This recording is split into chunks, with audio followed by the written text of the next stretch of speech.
22, 2026, the United States formally exited the World Health Organization, completing President Trump's 2025 executive order on January 22, 2026. The United States formally exited the World Health Organization, completing President Trump's 2025 executive order amid disputes over... Breaking news. The U.S. just walked away from global health, and millions could feel it.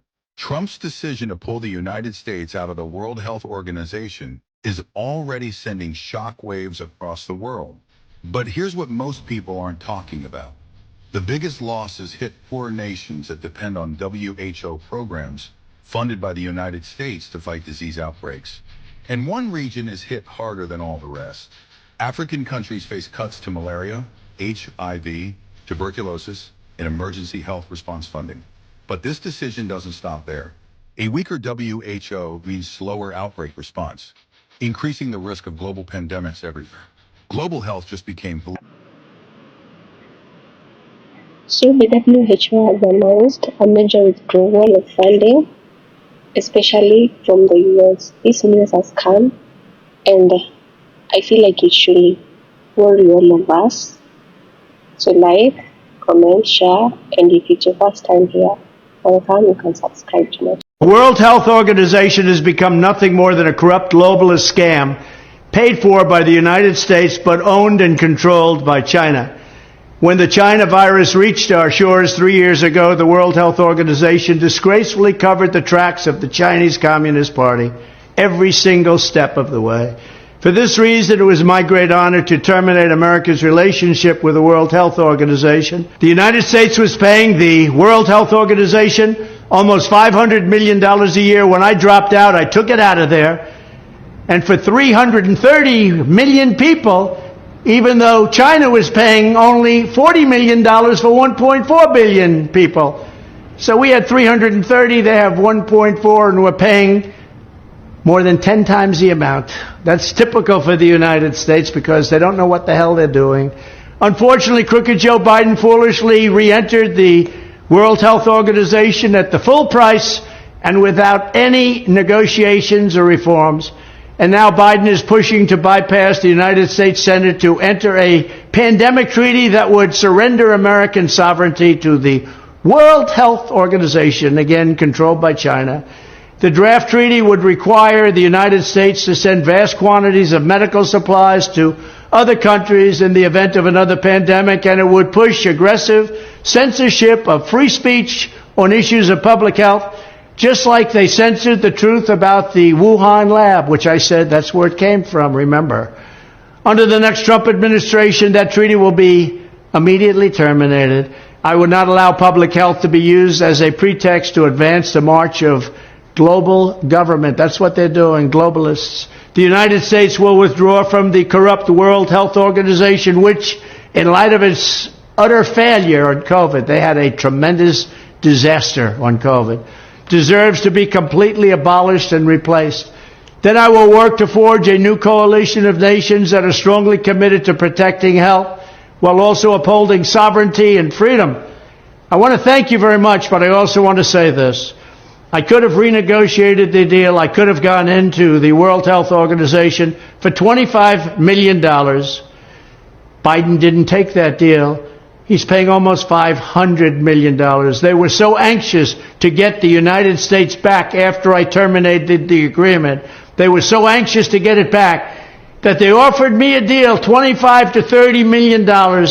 And I said, no, I'll wait. Could have gotten it for less, but I didn't want less at that point. We were paying almost $500 million. Could have done it for $25 to $30.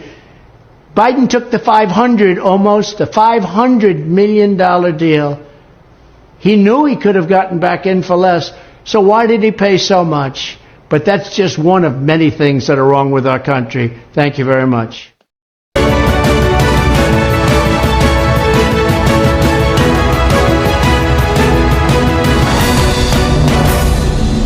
Health Organization in a move that public health experts are labeling one of the most disastrous moves a president can do. Donald Trump, according to CNN, has finalized the withdrawal of the United States of America from WHO, although the withdrawal is not a clean break. We still owe over $100 million to the World Health Organization. That's your taxpayer dollars that they're going to pay to withdraw. The World Health Organization helps provide responses to global health threats, including pandemics. And while now the United States is no longer a member of the World Health Organization, even though we do currently have a pretty large measles outbreak in South Carolina and elsewhere, and are actually on the verge of losing our measles elimination status here in the United States. So that's where we're at. Spread the word. And as always, follow along, stay up to date on all the news that you need to know about. I will have... People don't realize how this is going to affect them. And honestly, I don't fully blame them because it's difficult to understand. It is hard to see the downstream effects of decisions like this. Most people are going to wake up tomorrow morning and think, nothing in my life has changed whatsoever. And that is true in the short term. There won't be this immediately obvious impact that you can actually measure and say, this was it. But 10 or 20 years from now, we're going to start to see ripple effects from this decision. Let me give you one concrete example. So the World Health Organization runs the largest global surveillance system for antimicrobial resistant infections. This system tracks where dangerous drug-resistant pathogens are emerging and spreading across the world, including the United States. So do you know when you go to the hospital and you have this infection, they give you an antibiotic and it works and you leave? Antibiotic resistance is whenever it doesn't work and you have much worse outcomes, including death. So whenever the United States pulls out, the World Health Organization loses major funding support that does this surveillance system. That means less data,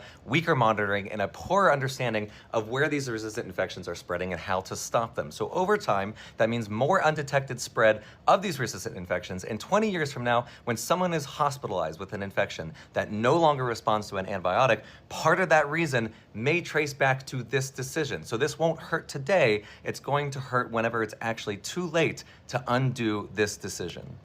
Could Trump's decision to withdraw from WHO impact the agriculture industry? Here's what I found. So this is not Trump's first time trying to withdraw from the WHO. He actually tried in 2020, but it was halted because of Biden, but now he's back in office, so he's like, I'm gonna finish what I started. So even though the World Health Organization is primarily focused on public health, it could have some far-reaching effects on the food industry. The World Health Organization, or the WHO, which I would be referring to, and the Food and Agriculture Organization work together to establish global food safety by the way of Codex Alimentarius. So Codex Alimentarius, or Codex for short, is basically an international agency that manages global food safety and also fair trade. So a potential impact on the agricultural industry is basically, without the WHO's involvement or the US being involved with the WHO, there could be kind of a mismatch between food safety expectations internationally, which can basically hinder exports. Now, because of this and the possible misalignment of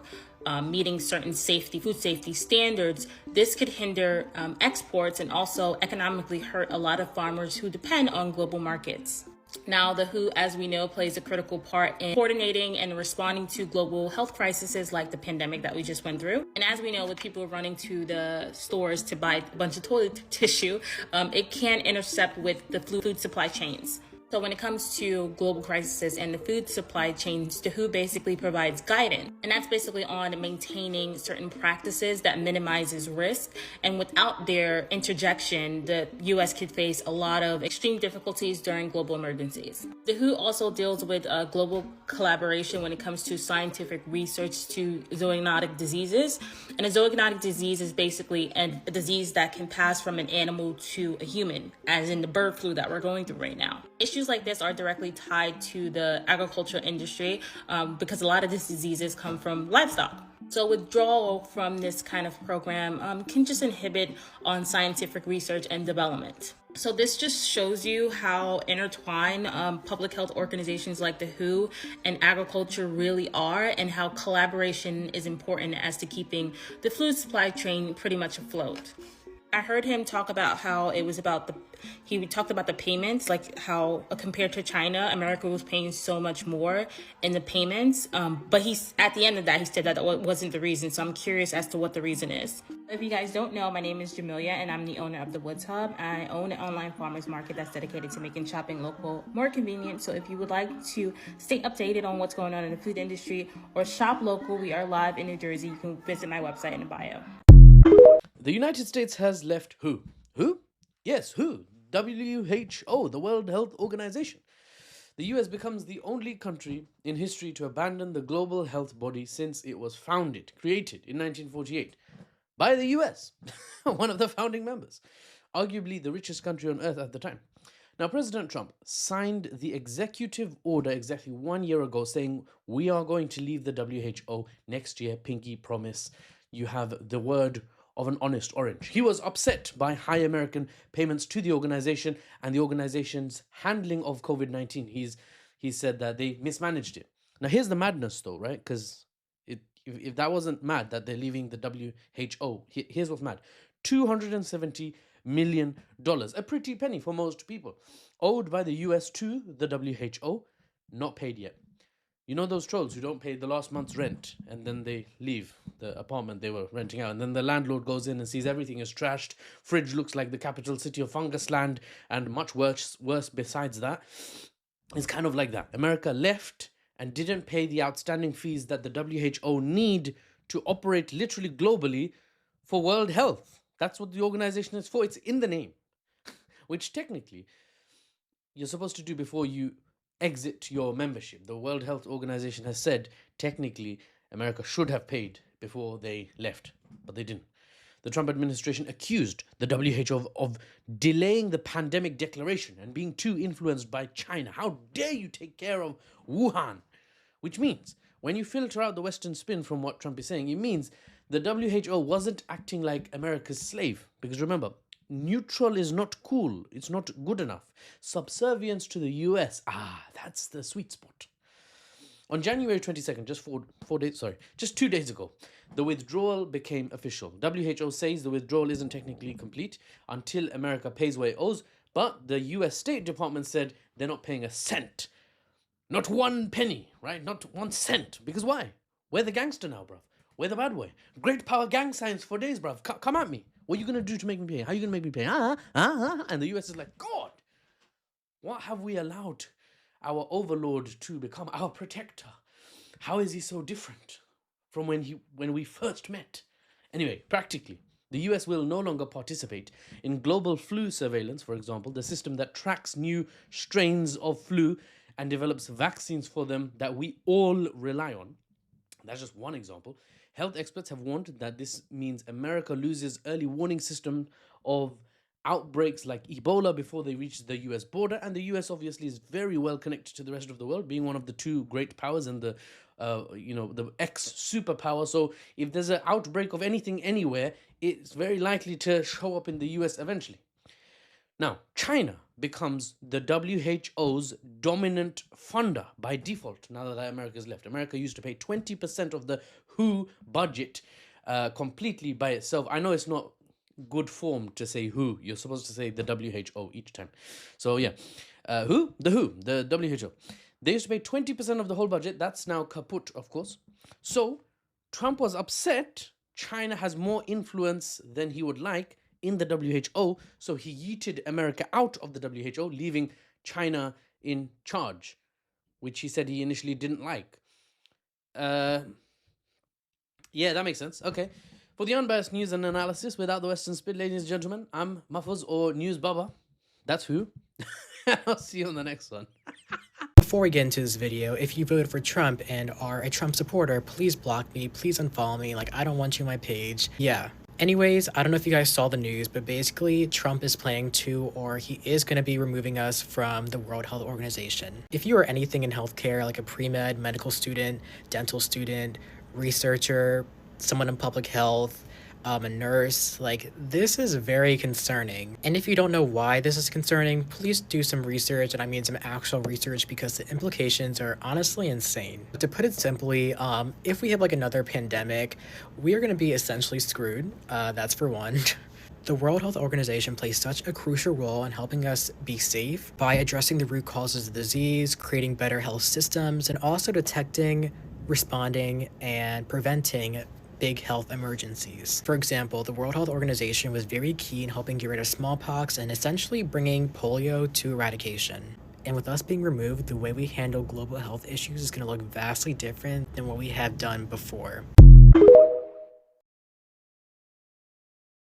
Trump has withdrawn the US from the World Health Organization. And if you're wondering what the heck this means for the US, then I'm going to break it down for you in less than 60 seconds. So the most immediate consequence of leaving the World Health Organization is that the US will no longer have access to a global database that tracks new and existing infectious diseases, which basically means that Americans will be more vulnerable to new diseases, and there's a much higher likelihood of disease outbreaks. Also, when you're unaware of what new diseases are emerging, you're unlikely developing new vaccines to protect society. And so in general, vaccine development is going to slow down. But we know that RFK doesn't really like vaccines anyway. So the US leaving the World Health Organization means that the US will no longer be an influencer in global health policy, and its position as a global health leader is fully diminished. So quite frankly, beyond Trump's withdrawal of the US from the World Health Organization, I am scared for healthcare in the United States. Like, for starters, healthcare costs are crazy high. There's a lot of misinformation about vaccines, and the insurance industry, I'm not even going to get started on that. One last thing I will note is that not once in Trump's inauguration speech did he address healthcare. And healthcare is something that affects every single American. So what are we going to do? The United States officially left the World Health Organization on Thursday after the Trump administration's one-year withdrawal notice expired. Trump's team is framing it the same way he's been saying it, that WHO failed on major health crises, wouldn't make reforms, and got pulled by politics. But the part that's getting glossed over is the fine print. U.S. law requires a year's notice and payment of outstanding dues. And Reuters reports the U.S. still owes about $260 million, which critics say means this exit isn't even legal. The U.S. was about 18% of WHO's funding, and Reuters says the agency has already been forced to halve its management team and plans to cut about a quarter of its staff.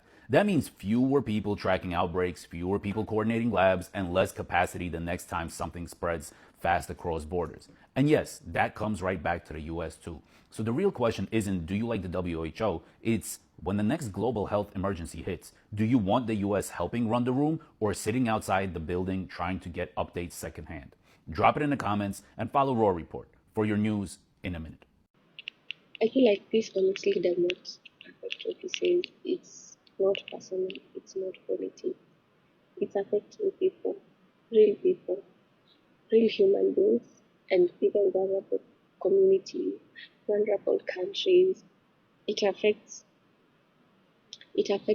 vaccination, healthcare program, creation of awareness of immune communicable diseases like malaria, tuberculosis, especially in vulnerable communities and even in countries where they really rely on the support of the WHO to run their healthcare system. It even affects the emergency response.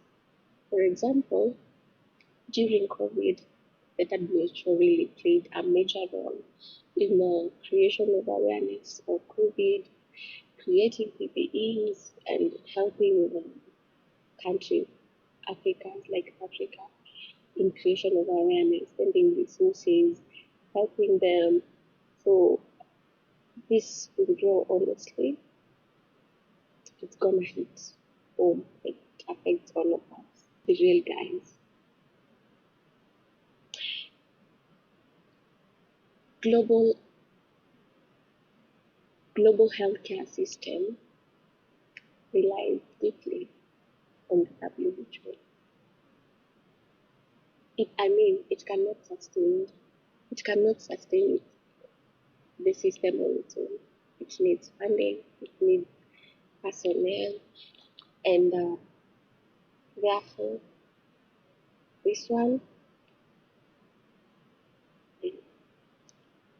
So this means that countries that rely on the global health support are going to be affected majorly. The vulnerable children, the communities, the infectious diseases, communicable diseases like malaria, the prevention is not going to be. The healthcare system is going to be affected. Like the financial and political decision shouldn't be negotiable. It shouldn't be personal. It's not a decision to make when you wake up or when you think of making a decision. It's affecting people. It's affecting communities. So as someone who cares about mental health, healthcare, this hits close home, and I'm deeply devastated, and I'm shattered. I don't know. Global health is abstract. Global health is abstract. It's personal, and officers shouldn't be affecting it. Politics or hidden agenda shouldn't be affecting it, because when you touch it, you touch our whole system, our whole healthcare system, a whole community, a whole country that is vulnerable and needs funding. Even people are going to lose their job. The officers are going to lose jobs. My goodness, it's that bad. What do you think? Was this the right move, or was this a dangerous move? Let me know what you think. Let's talk in the comment section. Until then, peace.